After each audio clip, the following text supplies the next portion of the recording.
RGB LED TVs are here in a big way, and Sony isn't pulling any punches. Well, almost here, but more on that later in this video. Hello everyone, I'm Dippin with CE Critic.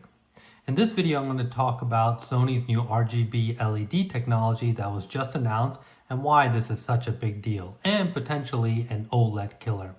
So let's talk about LED TVs in general to set the stage for RGB LEDs. LED TVs have been around for a while now. While LED TVs can be great, and the Sony Bravia 9 is one of the best LED TVs on the market right now with a 91% CE Critic score, there are inherent issues with the technology. The black level still can get anywhere near OLED levels, and the quality of black levels really depends on the zones on the TV. So the varying quality in LEDs can be very, very dramatic, and you get this gray blooming effect. The viewing angles aren't the best either. Unless you're dead center where you can get the best image, the off-angle image can wash out colors and create blooming effects. So what's the difference with RGB LED technology? Well, simply put, the traditional LEDs have a backlit that passes through an LCD panel that controls all the pixels. The new technology with RGB LEDs is exactly as it sounds. It's using red, green, and blue LEDs as the backlight. This allows for more precise control over the color and brightness, leading to a wider color gamut and improved picture quality. These RGB LEDs use additive color mixing.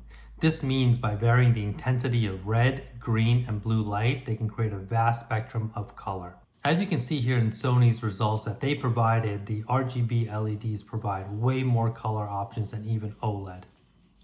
This will allow Sony to use all their technology, their better image processing, their new chips, to control the brightness of each individual red, green, and blue light that should outperform OLED and every other TV on the market. If you take a look at the results Sony has shared so far, you can see the potential here is huge. So the first question that comes to mind is, if the technology is so great, why is Sony the only one doing RGB LED TVs? Well, the great news here is Hisense and Samsung have already talked about and shown their RGB LED TVs this year at CES.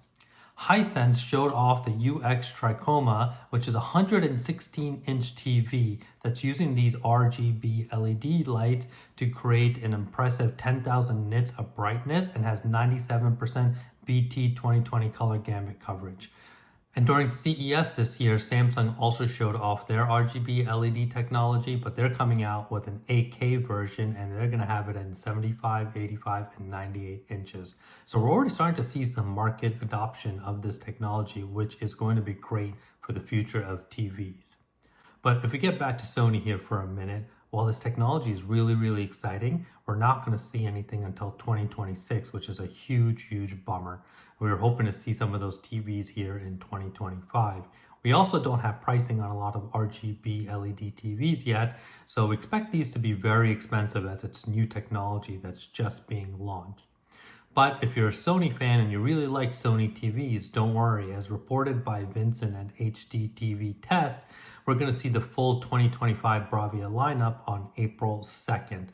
So Sony has teased a big leap forward in their new TV technologies that we're going to start seeing in 2026. This is actually a pretty big pivot away from OLED TVs and might change the TV landscape forever. Now, what's really exciting about RGB LED TVs is that the screen sizes are going to be huge. OLED TVs are very expensive to make, and trying to keep uniformity at such a large screen is a huge challenge for these manufacturers.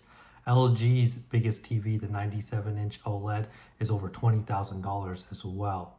Right now, Sony in their A80L, it only goes up to 83 inches, and their flagship A95L stays at 77 inches. Now, Sony is hinting that RGB LED TVs will come in 100 inches or bigger. And when it comes to TVs, we all know bigger is always better. Now, the catch here again is that we won't be seeing these until 2026. Since Sony typically skips CES, we probably won't see them until March or April of next year. and hopefully they come in 100 inches or bigger at reasonable prices. And for the latest news on all things home theater, 2-channel music, headphones, visit cecritic.com, where we give you a CE Critic Scores, which is an aggregated, unbiased score on reviews from all the top reviewers and publications like Digital Trends, CNET, Wired, Sound & Vision, and many more. And don't forget to like this video and hit subscribe.